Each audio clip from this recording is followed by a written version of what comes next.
Ito ang Binondo Bridge.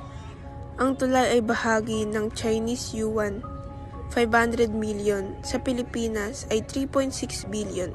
Infrastructure grant ng China sa ilalim ng agreement ng Economic and Technical Cooperation na napagkasunduan ng China at Pilipinas kasunod ng state visit ni Pangulong Rodrigo Duterte ng Pilipinas sa China.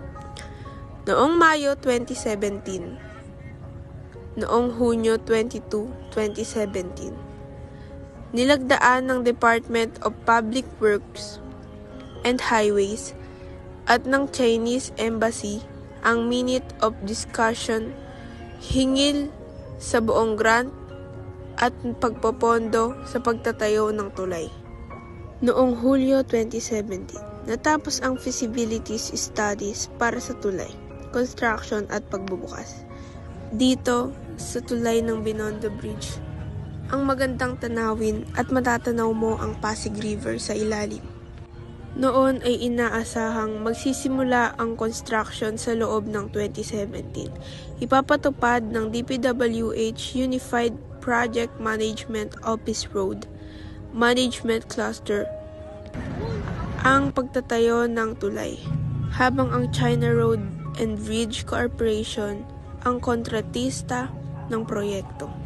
Ang groundbreaking ceremony para sa tulay na pinangunahan ni Pangulo Rodrigo Duterte ay naganap noong Hulyo 17, 2018. Inaasahang matatapos ang tulay noong Setyembre 2021. Ngunit naantala hanggang Disyembre 2021 dahil sa pandemya ng COVID-19. Noong Abril 5, 2022, pinasinayaan ni Pangulong Rodrigo Duterte at ng iba pang opisyal ng gobyerno ang tulay.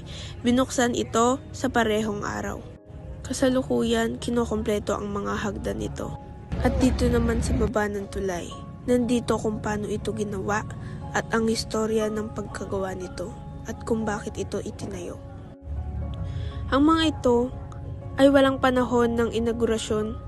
Ang Binondo Intramuros Bridge ay isang nakataling arkong tulay sa Maynila, Pilipinas na sumasaklaw sa Ilog Pasig.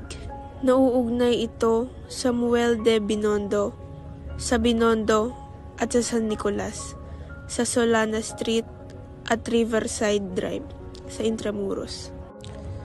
Ang tulay ay may 4 na lane at nagpapakita ng bakal na drawstring arc na disenyo na may mga hilig sa arko. Ito ay may haba na 680 metro or 2,230 pie. Ang China Road and Bridge Corporation Binondo Intramuros Bridge sa Maynila itinayo ng China Road and Bridge Corporation.